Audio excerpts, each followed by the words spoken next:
Okay, let's start this evening. My name is Lisa Pelling. I'm head of the think tank Arena Idé. And today I will host a conversation, an event with the two public intellectuals that I admire a lot and that I desperately need to listen to. And I think you share my feeling that this conversation that we will have tonight will be absolutely necessary to understand the times we are in and also to understand where Sweden is at this juncture of history. So the title of this conversation is The Far Right Today. And with me to discuss, I have Cas Mudde, who is a Stanley Wade Shelton professor at the School of Public and International Affairs at the University of Georgia. But you're also professor at the Center for Research on Extremism at the University of Oslo. And you have taught and been active at several other universities over the years, Cornell University, Rutgers University, and also Malmö University. But I think what makes you stand out to us, Cas, is not only the extensive research that you have made on the extreme right and on the far right, but also the efforts you have made over the years to popularize your research. And actually, two of your most well-known books that have been translated, if I'm not wrong, to over 20 languages now, they reappeared in a popular version in Swedish. And we will post a link to these two books. It's a book on populism and another book on the far right today. So they have been published by Studentlitteratur in Swedish. You also host a podcast, Radikal, for those of you who would like to hear you speak about sports and music and other cultural issues. It's a great thing to listen to. And with me also to discuss this issue of the far right today, I have Karin Pettersson, your culture editor at Aftonbladet, an economist by training, but you've spent many years in the sector of from an intellectual approach, building opinion and contributing to the Swedish debate, not least to the issue that we will discuss today. At the end of August, you asked Cas Mudde to publish an article in Aftonbladet, which I think also in a quite a scary way predicted the development that we are in now. And I'll make sure to post the link to that article as well. We have around an hour. We had planned to have an evening at Kulturhuset. Unfortunately, Cas couldn't make it to Europe this time, but he has promised us, and now it's on tape, Cas, that he will come back to Stockholm and that we can make a live event. We tried to make it a little bit tight, an hour, and we had thought about doing it in two blocks. So we would want to start with a general discussion on what is the far right today, and then we move on to speak a little bit more specifically about the Swedish situation after that. We are joined by around 200 people online, and we'll ask those of you who are watching now and have the privilege that you are watching it live, please don't hesitate to ask questions, make comments, make suggestions for topic that we should discuss. Just post them on Facebook and we will take them into the conversation. So warmly welcome, Cas. I'm so happy that you can join us tonight. And I'd like to ask you to start by taking us through the basics based on your book, The Far Right Today, which came out originally in 2019. And as I mentioned, it was released in Swedish just now. What is the distinction between what can be called the extreme right and the far right, and what defines the fourth wave of the far right? Yes, thank you very much, and I will definitely come back to Stockholm. So I use the term far right as kind of a container concept that includes both the extreme right and the radical right. Now, the difference is that the extreme right is anti-democratic in the core. That means they don't believe in popular sovereignty and majority rule. They do not support that people elect their own leaders. And here you can think about fascism, historical fascism. Now, the radical right does accept that people elect their own leaders, but have problems with the system that we generally call liberal democracy. And that is a system that combines, very simply stated, majority rule with minority rights. And the radical right tends to be based around nativism, a kind of a xenophobic form of nationalism. And that means that it often doesn't support minority rights for certain groups. In the European case, these are Muslims. They also often have problems with independence of judiciary and of the media. So they do accept a basis of democracy, but it's really a kind of an extreme majoritarianism. Now, the fourth wave is based off an influential article from 1988 by the now late German political scientist Klaus von Beimer, who distinguished three waves of post-war, what he called right-wing extremism in Western Europe. And the first wave was pretty much 1945, 1955, and that was just kind of the remnants of the old fascist regime. He called it neo-fascism. And that wave was pretty much irrelevant from an electoral political point of view, except for the Italian social movement in Italy. And then there was a second amorphous wave, roughly 1955 to 1980, which saw what he called right-wing populism, a mix of right-wing groups that were anti-establishment that ranges from the Poujadists in France in the late 50s till the Progress parties in Denmark and Norway in the 1970s. And then the third wave started in 1980, and that is really what we generally think about. These are parties like the FPÖ in Austria, the Front National in France, the Vlaams Belang. Several of them are still around today, and they focus specifically on immigration. They also were the first wave that was by and large linked, no longer linked to the historical fascism, wasn't bothered with that period, but was looking at the now and at the future. Now, my argument is that in the 21st century, with kind of the defining point of 9/11 and the responses to it, we enter the fourth wave. Now, that fourth wave still has largely similar actors, what I have called the populist radical right, a combination of populism, nativism, and authoritarianism. But its relationship with the mainstream has fundamentally changed.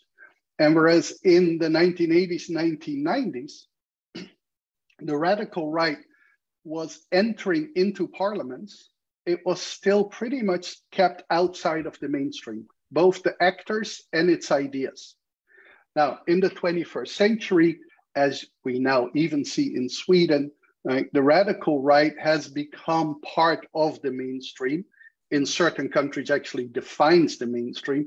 But more importantly, its issues, its frames, and its positions have now become both mainstreamed and to a certain extent normalized. And with that, I mean that the positions like immigration is a threat to national identity and national security is now not defended as one of many positions, but almost as a common sense position. So that is what the fourth wave is about. It's not to argue that the fourth wave is far right. Like, it is that in the fourth wave, the far right, and particularly the radical right, has become part of the political mainstream, not just in Europe, but actually in around the world. I mean, Brazil, India, Israel, the US. Thanks a lot for this. I think it's extremely interesting to see how these parties have moved from electoral irrelevance to being relevant in some countries, scattered, and then to have really a wave, as you point out, that is not only in many European countries but also across the globe. I want you just briefly to stick to one other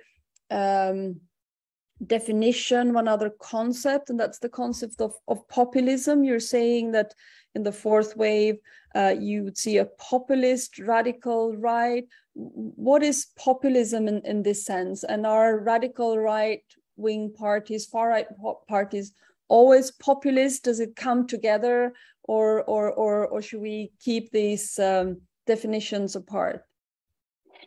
Yes, I think that it's very important to separate these. So populism, as I see it, is a set of ideas that by and large focuses on a distinction, a key distinction in society between, on the one hand, the people, and on the other hand, the elite.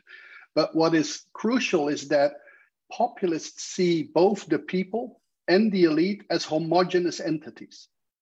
And they see the key distinction between them, not on the basis of whether you have power or whether you have money, but on morality. And so they believe that the people are pure of heart, not of race, right? And the elite are corrupt. And so they believe that all the elite are corrupt, and they believe that all the people are pure and all the people share exactly the same interests and values. Now, roughly, easily said, the extreme right is not populist. They tend to be elitist. They believe that one or a small group of people are superior to others, including people of their own ethnicity or race, and they should lead, right? So Italy under Mussolini, or Germany and Hitler, was not a democracy because Mussolini and Hitler were superior to all other Italians/Germans. Populism tends to be a key point of the radical right. That being said, it is possible, and actually also logical, that populism was more important in the third wave than in the fourth wave. Because in the fourth wave, as radical right parties mainstream, they start to become part of blocs, as we saw in Denmark, for example. And as they become part of blocs, they start to differentiate within what was traditionally the elite. And so I would say that there are now some radical right parties that are no longer populist. They are still nativist, xenophobic nationalist, and authoritarian, believing in law and order. So the last thing I want to say is that we're not seeing at the moment the rise of populism, because left-wing populism is almost irrelevant in Europe at the moment. We're seeing a rise, or at least a threat, of the far right, of the radical right, and if you want, of the populist radical right. And that is a subset of broader populism, right? Because populism doesn't have to be on the right. It does exist on the left, as in Syriza or in Venezuela. Mm-hmm. I think it's extremely interesting also to see, while these concepts are different at the moment in time, maybe we cannot separate populism from the radical right. The main parties, the main movement are populist, and we need to understand what populism is and how we can understand what populism does to the political debate and to the political landscape in order to understand the radical right, because they're kind of intertwined in many parties today. If we move on to Sweden, how can we use these concepts to understand the Swedish political landscape? A party such as the Sweden Democrats, how would they be defined? So I think the most important thing about the populist radical right is not populism, it's nativism. The core is ethnic. And so we see populism as a vertical relationship. Like it's between the elite on top and the people at the bottom within the same ethnic category. Nativism is horizontal, it's different ethnic groups. There is no doubt that the Sweden Democrats are nativist, despite like having an inclusive nationalist discourse. They continuously and consistently scapegoat immigrants in terms of crime and other types of wrong, particularly Muslims, of course. They're also clearly authoritarian in the sense that they believe that the solution to these type of social problems tends to be law and order, more discipline, stronger sentences, more police, those kind of things. Now, with regard to populism, they might have moderated that, particularly in an attempt to become coalitionsfähig for the moderates and the other right-wing parties. They used to be definitely populist by saying the elite is bad. As said, I wouldn't be surprised, and I've heard some other Swedish experts argue that they're no longer populist. And so that could make sense. But again, that doesn't fundamentally change the party because the core is nativism, and that is still the core. Karin, can I bring in your position here? I think this is something that is an ongoing debate in Sweden as well. How would we define the Sweden Democrats? And there have been lots of attempts, and we've said a populist party with neo-Nazi roots, a neo-fascist party. Would you agree with Cas that what defines the Sweden Democrats are its nativism and not so much the populist aspects, even though that they're present as well? Yes, I would. Nativist and authoritarian, as Cas said, and I think the history of the party is still important. I mean, that's the discussion we've had here not only the last weeks, but the last decade or so, whether how much their roots and their history is still part of their DNA or part of who they are. And I think it's to me it's clear that those roots are still very much alive. I'm not fond of this whole. I think populism is a very fuzzy, often badly used, sometimes used as a slur from liberals to define everything they don't like. And I don't know, it's a difficult concept, and it seems to mean very different things to many people, to different people in public discourse. So maybe it's better to stick with the definitions that Cas used. But I think just to bring in another question maybe, and this is a discussion also, Cas, we had, I think, before, is what is the relationship between these parties and the surrounding political landscape? What is the void?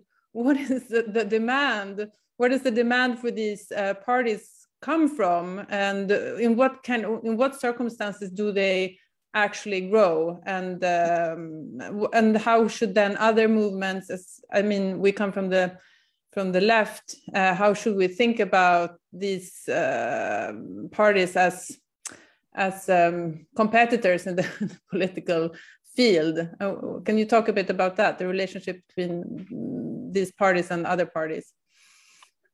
Yeah, love to. I think so. One of the things that's always problematic after an election where the far right does well is that everything focuses on the far right party. Right? And we have to see things in context. To a certain extent, this election in electoral terms is not so significant. The Sweden Democrats won 3% more. If you take into account a bit lower turnout, it was actually only 2% more. I don't see the difference in 2022 and 2018 in terms of the electoral support. What is actually much more significant is in the mainstreaming of the Sweden Democrats and in the adoption of radical right frames and positions by other political parties, sadly, not only of the right, predominantly of the right and more radically by the right, but also, of course, by the Social Democrats. That is the significance. And that is also the threat of the radical right. The threat of the radical right is not just a percentage of what the radical right party gets, or even whether or not they are part of a coalition. It is what the broader context is. And so the argument always is, particularly of the right, when they start to govern with the radical right, is, well, the radical right moderated. And it looks like that quite often. But the reason why it looks like that is because the mainstream right radicalized. And so, yes, today, the difference between Sweden Democrats and moderates is relatively small compared to 2018. But that is not so much because the Sweden Democrats moderated. The Sweden Democrats moderated well before that. Over the last 10 years, they didn't moderate that much. They professionalized more than anything. And so where the real challenge at the moment is only in part with how to deal with the Sweden Democrats and that electorate. Right? Let's not forget that 80% of Swedes didn't vote for the Sweden Democrats, and they deserve at least as much attention and representation as the 20% that did vote for the Sweden Democrats. What much more focus should be on is, what did mainstream parties do? How have they changed their discourse? Clearly, as we know from 20 years of experience, is whenever you focus your elections on immigration and on crime, and you have a nativist, by and large, predisposition on that, the radical right wins. Irrespective of what the rest happens, they win. And that happened in Sweden, right? But the question going forward, like, is not like, should we have a cordon sanitaire again? Because those kind of things that's a past station. The thing is, like, what did we do? Why did we do it? Did it work? Do we really believe in those things? And I think that like, it is important that the overall discourse is not like, oh, the Sweden Democrats are the representatives of the Swedish people because they are the winners of the election, right? They're not, right? They're 20%. They're an important party, but they represent a small minority of the Swedish population. Mm. I think I'd like you to dwell on that concept as well, because we're moving into the question of what can be done to contain far-right parties from coming into power, what can be done to make sure that their ideas do not spread among the voters, but also among other predominantly than mainstream parties. You said that the cordon sanitaire, the idea that you should not have any contacts, not talk to them, not collaborate with them, that's a past issue. But would you agree that we're very provoked to think that also the left should give up on the stands that have been really firm to say, no, we won't cooperate and we won't govern with their support? So I think there are two cordon sanitaires, like in the strict sense, as it was initially introduced in Belgium, it was relatively limited. It meant not forming government coalitions at whatever level with the radical right. How it was implemented in practice, as in Belgium, as in Sweden, was we don't speak with the Sweden Democrats, and to a certain extent, we don't talk about their issues. Now, not talking about their issues never works, and is also from a democratic point of view problematic. But you can speak about immigration and crime without being nativist, right? With regard to whether or not to govern with the Sweden Democrats, I think there is an argument to be made that right-wing parties can govern with them as long as they make clear what the red lines are, as long as it is clear that the boundaries of liberal democracy are not trampled, that minority rights are being guaranteed, things like that. You also have to be realistic. It's easy to say as a social democrat, you shouldn't work with them because you have very little in common. But the consequence for the right-wing bloc of excluding the radical right is a permanent minority, right? So then you have to also think realistically. Okay, so if that is going to happen, under which conditions? Where should you draw the line? And the line is liberal democracy as the system. And for the left, there is a very different argument to be made. The left, which I think was a political failure, went towards the right. And this is mind-blowing to me because you see what happened across the bridge in Denmark. Now, I know that the myth is that the Social Democrats actually won because they moved to the right, but they actually lost in the last election, leaving aside that the Danish Social Democrats, if they are actually believable on immigration, it is because they're actually deeply nativist. And to me, social democracy is not about the Social Democratic Party. It's not about keeping a party in power. It's keeping ideas in power, right? And so, first of all, you don't win on nativism. You just don't. Second of all, there's nothing social democratic about nativists. Does that mean that you don't speak about immigration or crime or about ethnic gangs? No, of course you do, because those, let's face it, those are issues that affect more than anything the socially weaker, right? Petty crime, as well as this type of crime, is perhaps like these ethnic gangs, right? Yes, they're ethnic, but so are most of their victims, right? And that is where social democracy should look at, right? It should deal with these things, not because it's afraid of the Sweden Democrats, but because it wants to protect both native and migrant Swedes who are victims of this violence. So, Karin, you have followed the Swedish election campaign now from day to day.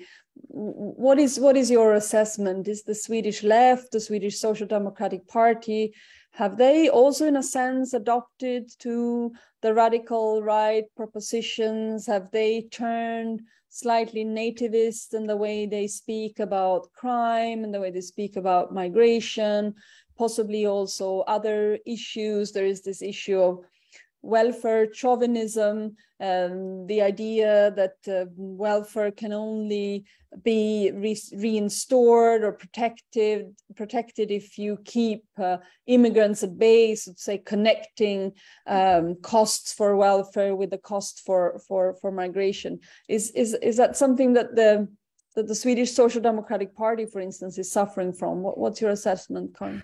Well, I guess my assessment of this election is that there was a big agreement across the board, across the two blocks, that there was a consensus, not with excluding then maybe the left party and the Green Party, but the Social Democrats and the right-wing parties and the Sweden Democrats all agreed that this should be a referendum about the Sweden Democrats. Is it okay to govern with the Sweden Democrats? That was the big issue in this election campaign. And then there was a question about who's the best candidate for prime minister. And so I think, and clearly the Swedes didn't, I mean, in that competition, it was a very, very even, it was just very even. I mean, it was 2-3 mandates. So for me, the big enigma in this election campaign was basically all the issues where Social Democrats are traditionally strong and where they had high level of confidence with the voters. Also, and we can also discuss maybe this gender divide. So female voters, their number one issue was healthcare, and healthcare was not, in my reading of this election campaign, completely invisible. And then the number two issue was school and school funding, and that was also invisible. So I don't know. I mean,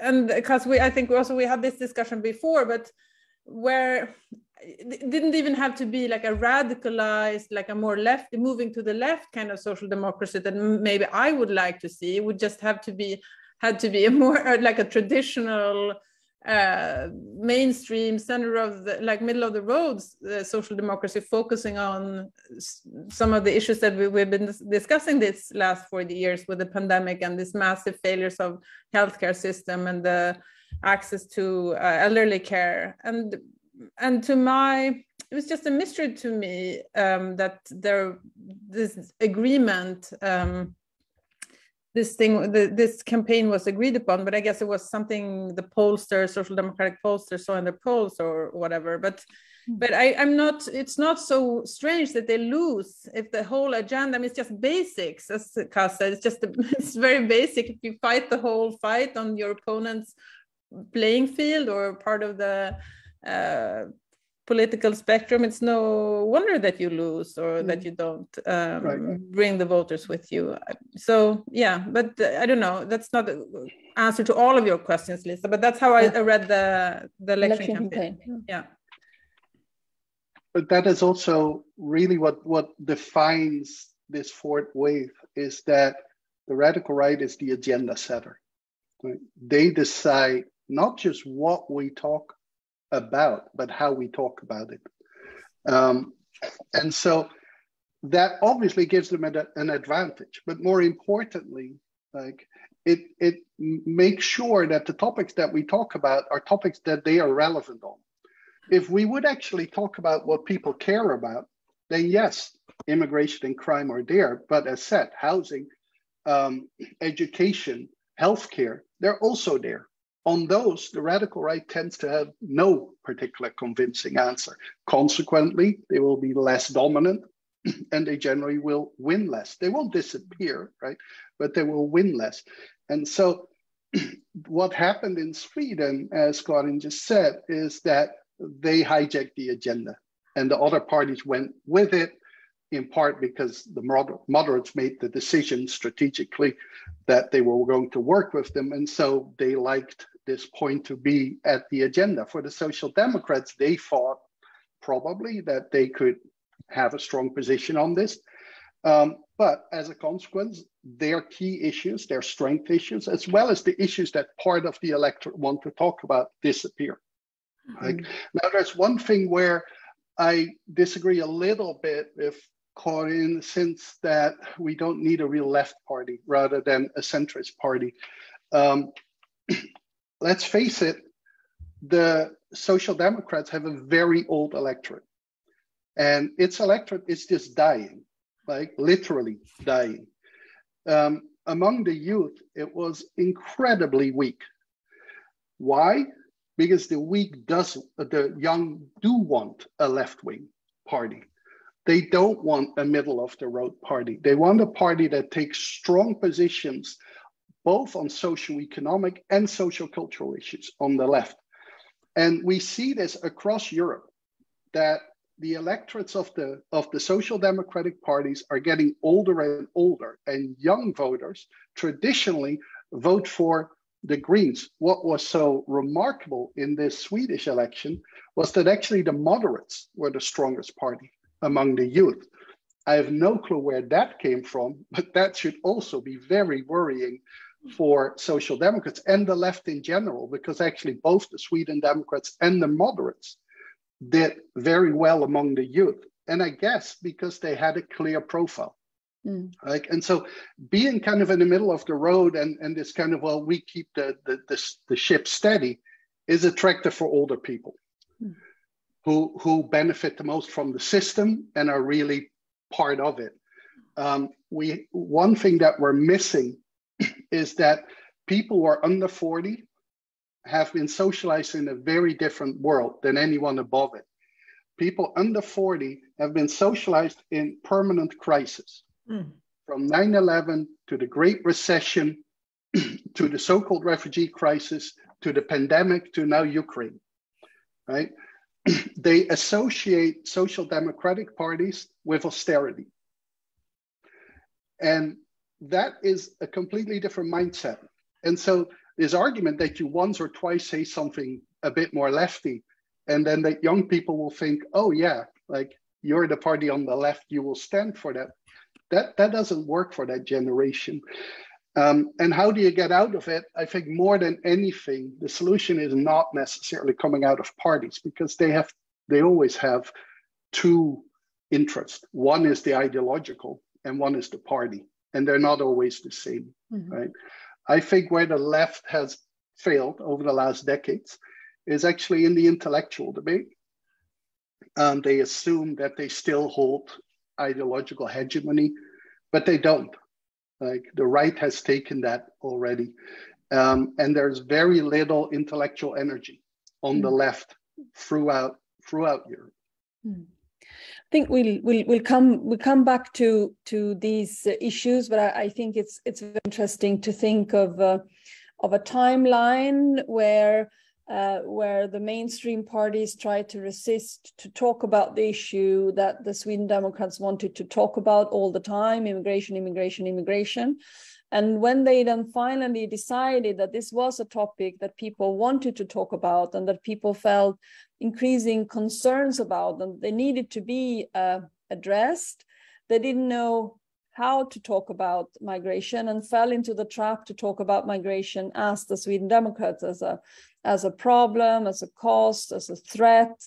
But I know that this description of reality is extremely, what's the expression, blunt, because of course there has been a discussion about a more humane asylum policy. There's been discussions about how to create a truly multicultural society, how to be more proactive when it comes to integrations. It's simply not true to say that the mainstream parties didn't speak about migration-related issues, but it might be true to say that they didn't speak to the concerns of people. Can I, before we go on to speak more about what can be done now and the situation that Sweden's in, there's one particular aspect that I would like you, Cas, to help us analyze, and it's the gendered aspect of the far right and the radical right. So it's extremely striking how in the Swedish election now, the Sweden Democrats had a little bit more than 20% of the voters in general, but 25% among men, and that they had only 16% among women. And then the inverse relationship in the Social Democrats, a progressive party, where in general it scored over 30%, but among men only 26%, and among women 34%. So if we had only female voting rights in Sweden, we would have a very comfortable red-green majority. So how come far-right parties are more attractive to men? How come they gain more male voters? So there's a whole list of reasons for that. We, by and large, in the literature find that on average, radical right parties have 2 male voters for every female voter. However, that changes along the way. So there are a couple of different reasons, and the reasons are not the reasons that you often hear from, or used to hear, for example, from feminist scholars, which is a weird argument for feminists to make, that women were mothers or potential mothers and therefore protective of, like, or this argument that women are minorities and are therefore solidary with other minorities. I mean, actually, that's not how social psychology works. First and foremost, there are different, women still have what is called less self-efficacy, which means that they have less self-confidence, which means that women, particularly lower educated women and older women, tend to only vote for parties that are acceptable.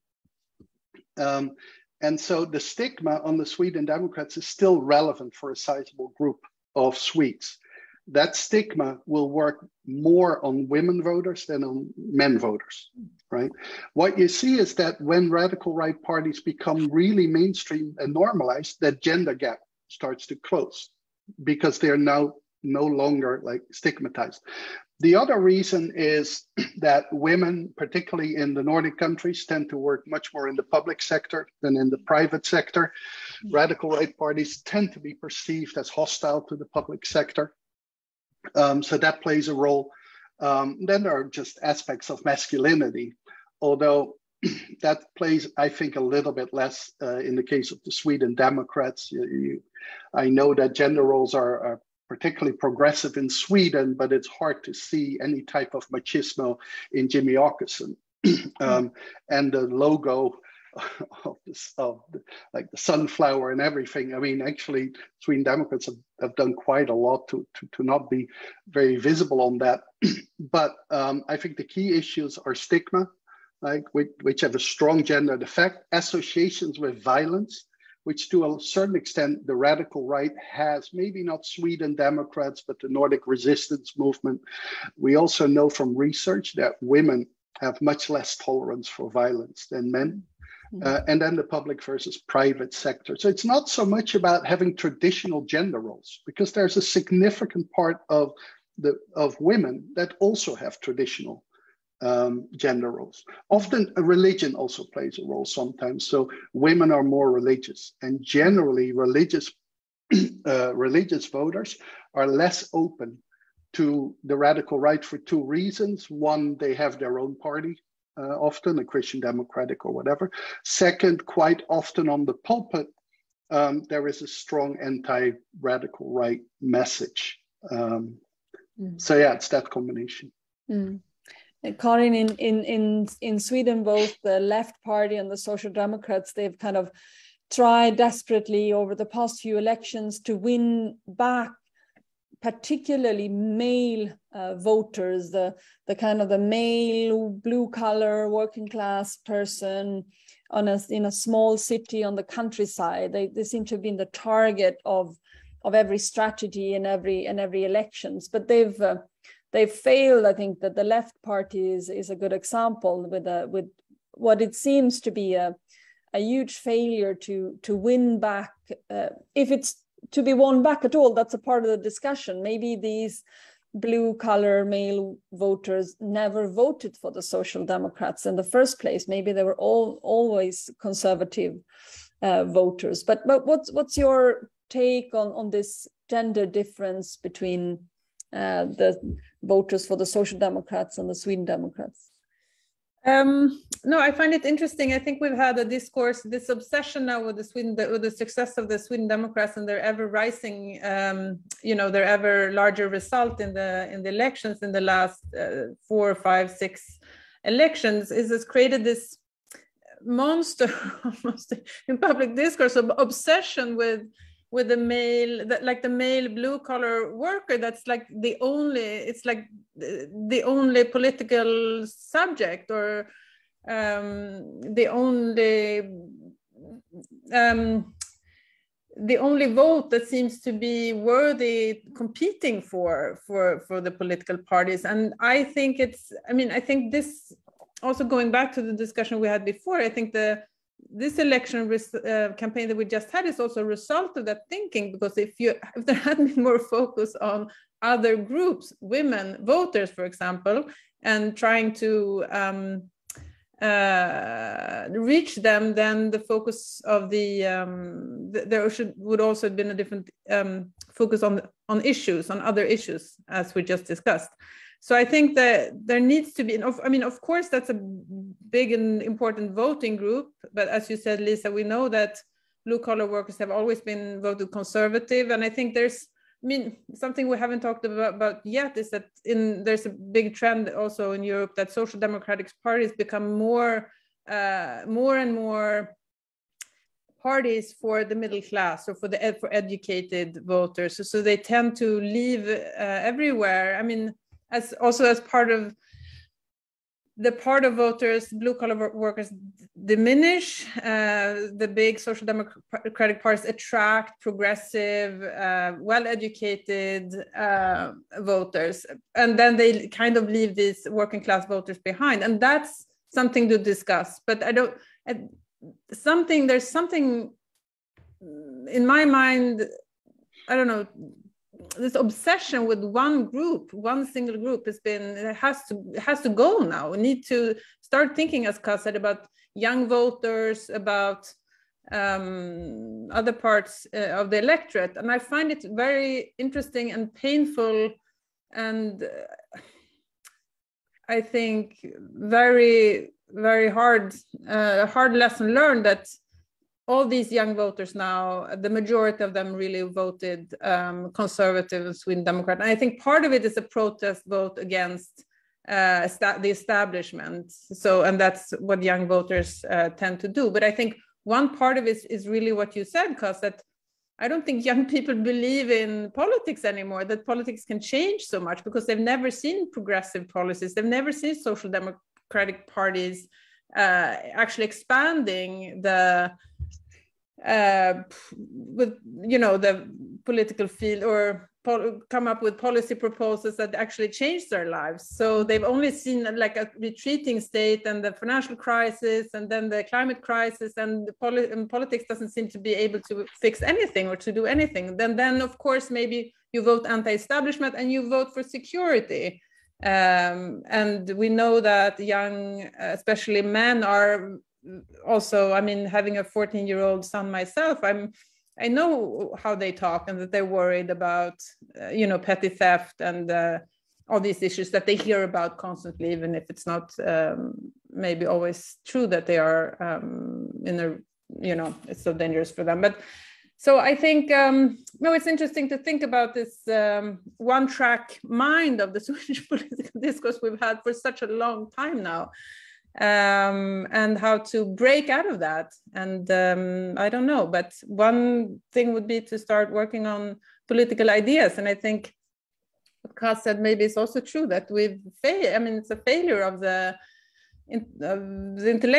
left-wing intellectuals. I don't know, we've been too married to the Social Democratic Party, protecting old gains or old wins or the old idea of Sweden, but that has to go now. I mean, it's really a new chapter now. It's gone. Old Sweden is gone, I think. If I could just add one thing to this discussion. Sorry about my rambling discourse. No, I love to rant. I love to rant. This is the advantage of living in the US. We have less problems with actually talking about race. It's fascinating how European conversations just always dance around this.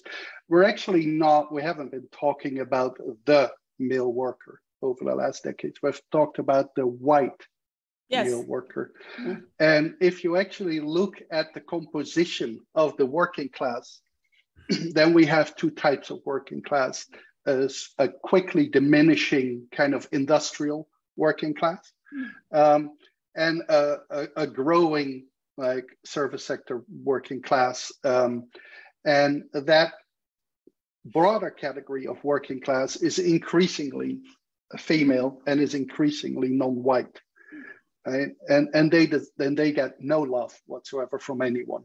And so it has become so common to speak about the working class vote. But what that almost always means is white men, right? And white men constitute at best a small majority of the broader working class, but in an increasing number of countries, and particularly in age categories, they're a minority of that class. So if you actually want to have a working class policy, right, then this kind of Marxist ideal of the white male factory worker, right, should actually be only a small part of it, because that is a small group, and B, a dying group, right? Mm-hmm. In 20 years, the working class are people that pretty much work in very insecure settings and predominantly are not white men. Mm. So we get a lot of questions from the people who are listening, and I think it'd be interesting to move back to the issue of the and dwell more on the issue of the antidote, like what are successful strategies and what to do now. So we have seen that we have a far right, a radical right party who's grown in every election since they entered parliament in 2006. They're contributing to right-wing majority in parliament as well, that we also have had since 2006. Yes, women vote for this party to a much lower extent, but as Cas is reminding us, this gap will close with this party becoming less stigmatized. Probably more women will tend to vote for the Sweden Democrats as well. We have Susanna Kierkegaard who asked, how do you think the left should handle the Sweden Democrats the next 4 years? So what is the strategy now that they make out 20% of seats in parliament, are possibly part of a governing coalition? What is the best way now of handling? Should we just sit around and hope for them to disappear when they get government responsibilities? Should we go out on the streets and make demonstrations and really, what do you say, be alarmists about them gaining power, or are there other strategies that we can use? What's the international experience, Cas? Is there anything we can learn from other countries? So the international experience is, and we see nowadays too much through the lens of Hungary and Poland, right? And so, yeah, if the far right comes to power by itself, they start to undermine liberal democracy. But if the radical right is a junior coalition partner, generally very little is changed in the broader structure of liberal democracy. So like independent media is not attacked, independent judiciary isn't attacked. At the same time, what we do see is generally a weakening of some minority rights, most notably of Muslims, as well as a shift towards a tighter immigration and integration policy. And so it is gradual rather than this real break. I think what the left shouldn't do, right, is represent 20% that haven't voted for them, rather than the 30% that have voted for them, or if you go broader than the Social Democrats, like what it's 46 or 47% that have voted. You represent your people, right? And but more importantly, I think you should represent your ideals. I think it is long overdue that there is a social democratic view of multiculturalism. It shouldn't be pragmatic only, because that's the thing. Yes, mainstream parties have been talking about immigration and other things, but always as trying to solve problems. But who has defined the problem? Like the right and the radical right. Social democrats across Europe, but particularly in Sweden, should think about how do we shape a social democratic future? And the first thing to do this, and I know this sounds all incredibly woke and it's not very politically correct, but we have to accept that the social democratic welfare state was based on patriarchy and was based on white supremacy. It was based on patriarchy because in most systems, it was based on a heteronormative family where the man was the main or the most important breadwinner. And it was built on white supremacy in the sense that immigration was used for social mobilization of the white worker. We have to think about a social democracy that is set for today's challenges, a multicultural society, a society of gender equality, a society that is not just heterosexual, all those things. That's a massive challenge. That's not a pragmatic challenge. But at the same time, it should be from the same ideals of solidarity, of trying to create a more equal society. But the thing that I find frustrating is that a lot of the ideas seems to be, how can we get back to the 60s, 70s? We can't, because society has fundamentally changed. Also economically, we're not even talking about the fact that we have a massive precariat, which in terms of class analysis is incredibly difficult to integrate.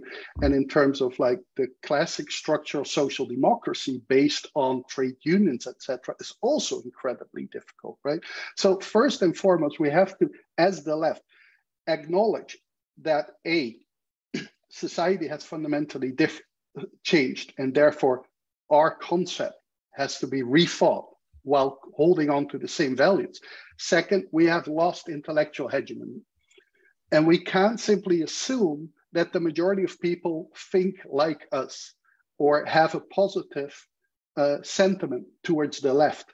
They don't, and particularly among young people, the relationship is problematic. Yes, all surveys show that there is still strong majority of support for welfare state, et cetera, et cetera. But young people, as Karin also said, don't look at the welfare state the same as old people. They look at the welfare state as something in retreat, as something they fully pay in and will only partially profit from, right? And obviously they will be less enthusiastically supporting it than someone who gets everything out of it. And so I think we need to have also as a left movement, like, let's face it, yes, it's diversifying, but people like me, older white men, are still very dominant in almost all movements. Younger people, people of color, are almost absent at the higher levels. We don't understand their challenges. Like, we just don't. We have to listen to them. So what do you say, Karin? Do you agree with Cas? Is the task to free the idea of the welfare state from its roots in patriarchy and white supremacy, and create something that can be based on this remaining strong support for the welfare state, but for a new kind of welfare state, a welfare state that builds on a multicultural state, and also in a sense, I would say a feminist welfare state? No, yeah, it's a big and difficult question. I find myself struggling with this exact question, and like I get stuck in always get stuck in defending the old and defending, Swedish social democracy and its historical gains and kind of this exceptionalist view of itself. But I think maybe, so just going back to what we said before, maybe the first step is just letting go of that view of, I think it's true that we don't have the answers exactly. And I think it's true that there is this massive generational divide where I'm coming back to this, and I've been thinking about this a lot lately. I think I strongly believe that younger generation, they just don't believe in politics. They just don't believe the solution is there, that there's nothing for them there. And how do you connect with that? How do you avoid ending up in a place where you just say, no, it's all good, and we built this best system that ever existed, and we're just gonna make that great again? I think that's not credible, because so I don't know, somehow I feel we need a reboot, or a reboot of social democracy. I think it's true also, this losing in the intellectual hegemony. I think that's a big, it's easy to say, but we're just so used to being part of the center, like being the center of discussion, and it's a big shift to step out of that and trying to realize what that means, that maybe you're not, and maybe you're now on the sidelines, or you're the opponent, or I don't know, you're something else. And I don't know what that means exactly, but I think that's a big challenge. You said earlier, Cas, something along the lines of the most important task now of left-wing parties and parties in the middle is to defend liberal democracy against the attacks that will come from far-right, radical right parties, because they define themselves as illiberal, and they dislike such things as an independent judiciary, and they dislike things like independent journalism. There's a question here from Anna-Karin Nord. She asked, what is the role of the media she says, in the acceptance of the extreme right, seeing as the media is an integral part of liberal democracy? She says, I think there was a shift in attitude since the Sweden Democrat entered parliament in 2010. How do journalists balance the principle of being neutral and non-partisan, at the same time representing the basic values that are fundamental in our society and written in the Constitution, and also maybe defending their own role in society as being independent, now that this might be under attack? Yeah, I think Karin and I are going to see a bit differently here. So, I mean, first of all, neutrality in and by itself is useless. Like, there's nothing normatively good about that. The media, as long as it wants to be independent, has to defend liberal democracy because it depends on that system. And so being neutral between liberal democratic parties is one thing. Being neutral between liberal democratic parties and anti-liberal democratic parties, it makes no sense. So I think that is what media across the world struggle with. And here in the US, it's terrible, and they do a terrible job. Now, we have this rosy idea of seeing the media as part of liberal democracy. I see the media as part of capitalism. The media is about money. The media is first and foremost about money. It's a company, it's a business. And so when we tell the media that it should do things that mean that it goes bankrupt, it makes no sense for them. And so I think this is a fundamental shift. We look at the media as a savior, where actually to save itself, to save democracy, it might actually lose itself. What I think that we have to think about much more, if we think about the media as a business, right, then the media doesn't have necessarily a very strong political agenda. It writes what we read, and that moves the responsibility to the reader. I've been talking to a European foreign correspondent in the US, and I was complaining about how they all the time wrote about Trump and never about all kind of other things that happen here. And that journalist said, yeah, I also really dislike that. But when I wake up, I find an email from my editor that says, oh, Trump tweeted this, write an article about it. And when at the end of the week, I get an overview of what were the best read articles, it was all those articles about Trump, right? And so as citizens, to argue that the media should not write all the time about the radical right while we read everything they write about it, is problematic, right? And so I think, to me, the media plays a role, and unfortunately is difficult to control. It is easy to say you should write in a different way, but only certain newspapers can that. Like newspapers that have a very clearly left audience can write in this way. And I do find that they at times sensationalize the radical right too much. They make it bigger because that liberal fear sells newspapers, right? But at the same time, it also inflates the importance of the radical right.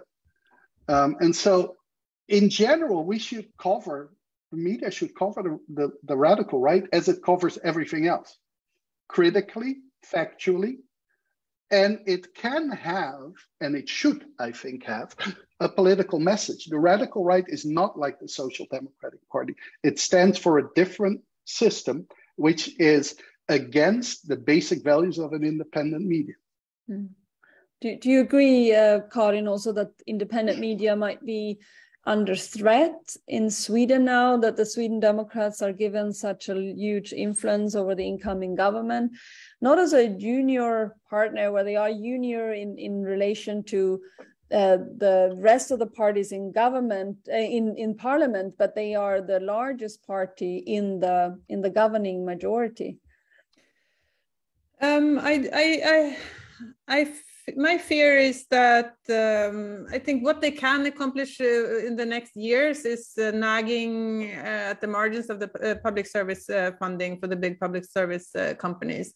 And my fear is more self-censorship, like a fear, an attitude, culture of fear than being strengthened within these organizations. And you get the spiral of self-censorship backing away, so as not to provoke these parties, because you know that there's this threat of taking away funding or slashing these companies. And I think that's a very dangerous cycle that I already see some signs of. I think when it comes to the big commercial media companies, I think Cas is right in the sense that I think we all, I think journalists, Swedish journalism, big newspapers also bought into this logic. I mean, they never questioned it's also the task of journalism to report on the most important issues for voters, but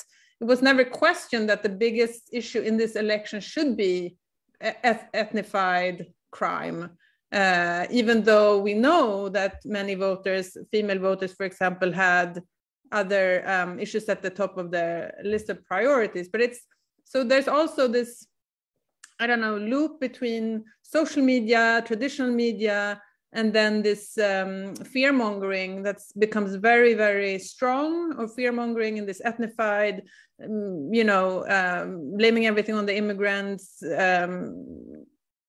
discourse. And then that becomes strengthened in social media, partly caused by propaganda, partly caused by the algorithms, partly caused by actual fear. And then that feeds back into media, feeds back into politics. So it's this death loop where the agenda is just very, very difficult to get out of this loop. And I can't see, I don't know. I mean, journalism has a responsibility here, but then political parties, organizations, NGO, I don't know, citizens also have a responsibility. So there's no one point where we can put the blame, I think. It's a whole ecosystem that drives driving the discourse in one direction. So we need to wrap up a little bit. Can I ask Cas to share with us the experience from other countries and how far-right parties are affected by economic developments? I think we're all we have the feeling now that we're heading towards recession. We had the other day, the central bank raised interest rates to a record high compared to what it has been like for the past almost 10 years. We're moving out of a pandemic, possibly into a global crisis, and we definitely already now have a cost of living crisis also in Sweden with prices on food and rents and electricity bills just rising. How does an economic downturn affect far-right parties? Do they grow? Does it influence them? What can we expect that this economic developments might have in terms of an impact? So most of the popular wisdom, about the radical right is based on the third wave, is based on the assumption that the radical right is in opposition. And so the idea is, well, if there's an economic downturn, then by definition, the opposition does well, and therefore the radical opposition does best. But the radical right is not only in opposition, right? And so if the downturn happens now under what will probably be a right-wing minority government supported by the Sweden Democrats, then the Sweden Democrats will be hurt by it, as all governmental parties are hurt by it. The radical right is to a large extent part of the same logic of politics, of when things go bad, governments pay the price. And so the Sweden Democrats will have to choose, stay loyal to the government and then share the pain, and probably more so than other parties because this is the first time they're in government. They have always promised to be perfect, and generally parties that are in government the first time lose more, irrespective of whether they're green or radical right, or become disloyal to the government, which means the government will fall and they will be blamed by the mainstream elite establishment, from parties to economic cultural elites, and they will probably also lose, right? So I don't think that in the specific Swedish context, the radical right will profit from this crisis. Where they are in opposition, they might. That depends, first of all, on what do the governments do.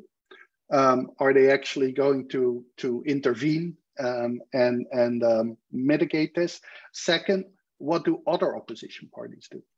Like if we're going to have, as we had with COVID, this kind of broad front of all the responsible parties backing the same policy, leaving only the radical right as the opponent, then they profit, right?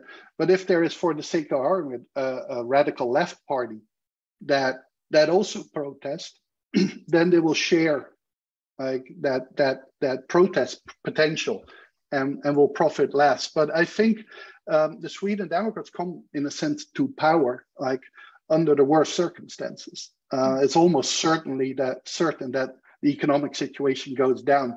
Now, the government could respond by increasing its nativism, but that is highly risky, not only for the moderates, I think more than anything for the liberals. I mean, the liberals are going to feel the strongest pressure anyway. The liberals are the most split party on the Sweden Democrats. And so there is a fair chance that the economic crisis is going to be the downfall of the government. Karin, what's your assessment now on the coming back to the title of this conversation, the far right today? Where do you think that the Sweden Democrats will be in a year from now, if the tendencies we now see with an economic crisis, with a cost of living crisis, with instability in Europe, in general, possibly an energy crisis? How would it affect them? What do you think? No, I think, as Cas said, these are very, very difficult circumstances for any government, and this will be a very, very difficult time ahead, I think. I mean, we're heading into a very harsh winter with both cost of living crisis in terms of food. We will hit also, I mean, people with the lowest incomes hardest.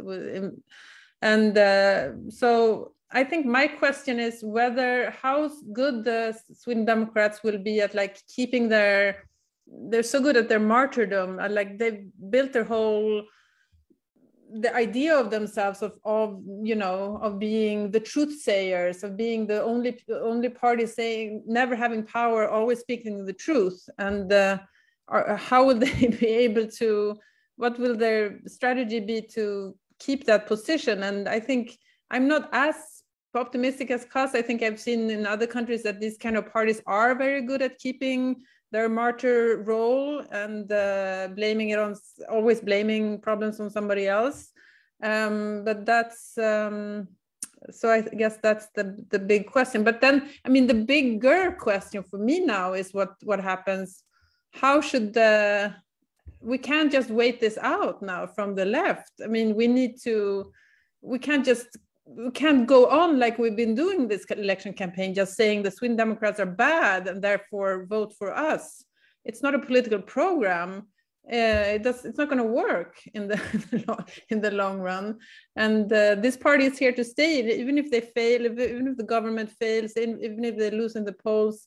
This is what we have to live with now. And we need to step it up.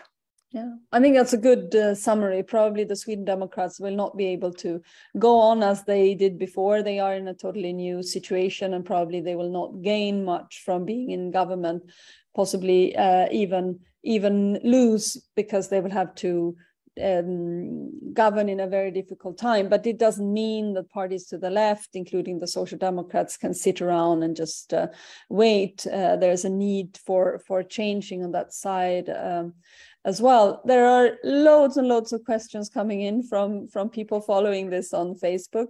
To all of you, just warmly recommend the 2 books by Cas Mudde that have just been published in Swedish. I know that they will be compulsory literature in many courses of political scientists, but they are written, I insist, for a larger audience. You can all read them. It's the far right today and populism, both of them on student literature, to make them accessible for students. But I think all of us can read them and can access them. So I only recommend, and start counting down until Cas comes to Stockholm next time. We'll continue this discussion for sure.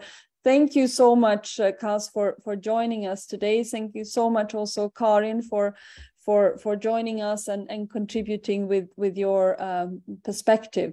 So thank you so much. Thanks so much. Really enjoyed it. Thanks.